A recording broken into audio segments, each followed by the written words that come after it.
make my body go, make our bodies higher and higher and higher. Bom dia, começando uma aula de arte com a professora Lélia Risuênio. Hoje nós vamos trabalhar o capítulo 13, que fala das regras da ilusão. E essas regras de ilusão vai remeter à arte renascentista, né? Aqui no slide, né? Então, remete a essa arte renascentista. E para nós entendermos um pouco, é preciso lembrarmos do teocentrismo, né? O teocentrismo era Deus como centro do universo, né? Idade Média. E agora nós temos o antropocentrismo, né? Esse antropocentrismo, o homem como centro do universo. Então, sempre que eu estiver explicando, você sempre lembra, na Idade Média, teocentrismo, Deus como centro do universo. Antropocentrismo, agora, né, arte renascentista, o homem como centro desse universo. Então, gente, e como surgiu esse renascimento? Né? Ele surge no século XII na Europa, no momento do florescimento urbano do comércio. Com esse crescimento do comércio, as pessoas elas começam a pensar mais em organizar as suas casas, elas pensam mais na beleza, na estética, na decoração, né? E começam a valorizar mais os artesãos, os artistas, né? As pessoas que trabalhavam com arte da época. Então há uma grande valorização, há um incentivo enorme, né? no campo das artes. E aí, nesse momento, começa-se a procura grande pelos artesãos, pelos artistas, né, da pintura, e para eles foi um grande incentivo, porque eles começam, né, a ser mais valorizados. E também as pessoas começam a pagar por esses trabalhos. Nesse momento que entra o mecenato, que é o ato dos grandes comerciantes, dos nobres, de algumas igrejas, como no caso a Igreja Católica, pagar essas pessoas para fazerem obras de arte, né? Inclusive eu tenho até aqui no slide, eu coloquei aqui para destacar para vocês, né? Quando quiserem lembrar o que é mecenato, eu coloquei aqui: proteção e financiamento de artistas por ricos ou nobres chamados de mecenas. Então, nesse momento, entre os mecenas, eles valorizam, eles incentivam, porque eles pagam. Ainda tem que, né? Eles querem exclusividade, né? Chamam o artista para sua casa, porque nesse momento aí, eles já podem fazer um retrato deles, né? Um busto, né? Uma escultura com a imagem deles.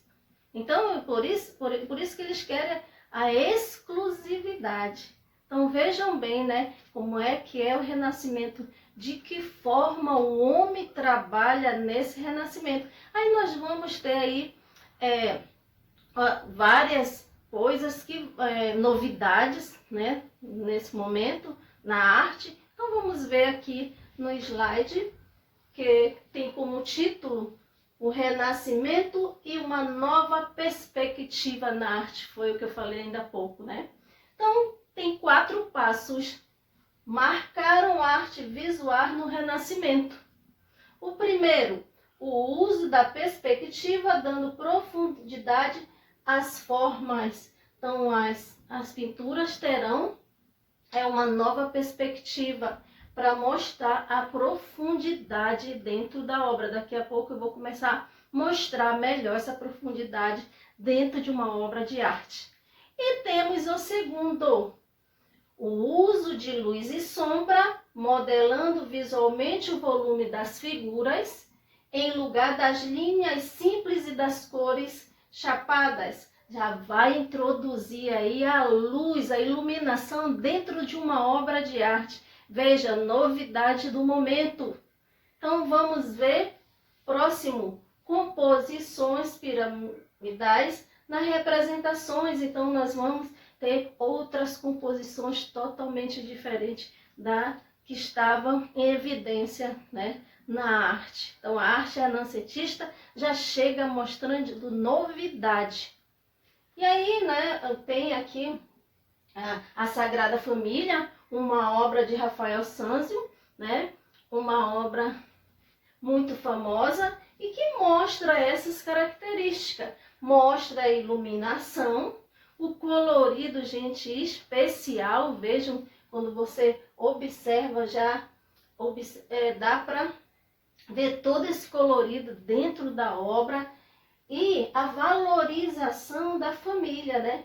A valorização do homem, né? A família do momento, né? A família que está em evidência. E vejam que há uma profundidade, né? Há uma iluminação. Dá para perceber, né, nitidamente como as telas eram iluminadas. Daqui a pouco eu vou falar um pouco sobre a tinta, né, no Renascimento, como é que eles fabricavam, eles criavam essas tintas para dar uma luminosidade melhor na obra de arte, né? E aí nós temos, começa aqui, ó, falei para vocês que falar mais sobre a luz. Então nós temos a luz e cor esfumato. O esfumato, ele foi chamado de chiaro escuro, né? Que significa claro e escuro. Trabalhar a luz dentro da obra de arte, trabalhar essa iluminação para que a obra de arte fique clara, fica bela, né? Bem iluminada. Então, o esfumato, que é chamado também de chiaro escuro, é o claro e o escuro dentro da obra de arte. E, gente, olhem só essa obra de arte. E de quem é essa obra de arte? Aqui embaixo está, né?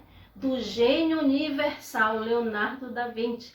Lembram? Aquele que pintou a Mona Lisa, que foi chamada também de Gioconda, né? Então, é o gênio da nossa pintura. E ele é o primeiro a utilizar a técnica do chiaro escuro. Ele organiza essa técnica e incentiva os outros pintores também a utilizar, tanto que fica em evidência na arte renascentista, né? Esse chiaro escuro, que é o claro escuro dentro da obra. Observe, para cá ela está escura, mas há uma claridade no início aqui, né? Aqui, detalhe do anjo no quadro, né? Vejam esses detalhes do chiaro escuro, que também você pode chamar de esfumato. O claro e o escuro na obra de arte, dentro dessa obra de arte do Leonardo da Vinci, chamada A Virgem das Rochas, né? Então, observaram? Observaram a nova estética da arte renascentista? Vamos ver aqui, né, a pintura a óleo perspectiva. Então nós temos aqui uma imagem aqui belíssima que vai mostrar para gente, para vocês, né, para nós, essa pintura a óleo, né? Então, gente, a pintura a óleo, até então a pintura ela era organizada com clara de ovo, com pigmentos. Só que não ficava assim, para eles renascentistas, não era algo que fosse chamar atenção na obra de arte deles, que fosse dar um tchan especial na obra de arte deles. Então, nesse momento, Jean Eck, ele introduz na pintura o óleo. Então, ele utiliza o óleo e mistura com os pigmentos, né? Aí forma essa pintura a óleo que nós encontramos em várias telas. Se você for observar obras de arte, você sempre ali embaixo tá pintura a óleo, óleo sobre a tela. Então sempre tem embaixo mostrando o que foi utilizado. E Leonardo da Vinci, ele introduz, né? Também ele trabalha com a pintura a óleo, que foi criada por Jan Wijk, né? Ele cria essa nova técnica dentro de uma obra de arte. E também ele trabalha com, ainda sobre a pintura, muitas pessoas começaram a pintar com essa tinta a óleo, só que ela começa a organizar da seguinte forma, porque, gente, você pintar coisas opacas é muito fácil.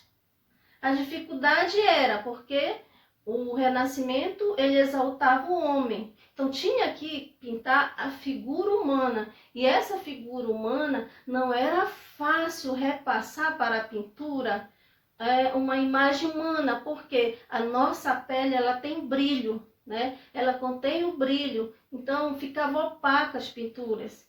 Então, eles trabalharam, né, com essa pintura a óleo, ela que deu aquele tom especial na pele do ser humano, na pintura, na obra de arte. Então, foi essa a técnica, né, que deu aquele colorido especial. E também eles organizaram, no final, muitos pintores passavam verniz para dar mais brilho ainda, mais luz dentro da sua obra de arte. Então, vejam que nós temos aqui a grande tela, né, pintado por Pietro Perugino, a entrega das chaves a São Pedro, 1480-1482. Então, mostra aqui essa pintura a óleo e também mostra a perspectiva. Então, a perspectiva, quanto mais ela trabalhava o objeto, né? Quanto mais próximo o objeto, ele parecia maior. E quanto mais longe, ele parecia menor. Então, na obra de arte, era trabalhada também essa perspectiva. Observem aqui todas essas características que eu acabei de falar sobre a arte renascentista, o colorido, a iluminação, a perspectiva, né? Todas características junto dentro de uma obra de arte. Então, a arte renascentista, ela chamou a atenção, sim, por ser uma arte diferente, por ser uma arte que exaltou a figura humana, né, gente? Então, a nossa aula, ela termina aqui. Um bom dia e até a próxima aula de arte, se Deus quiser.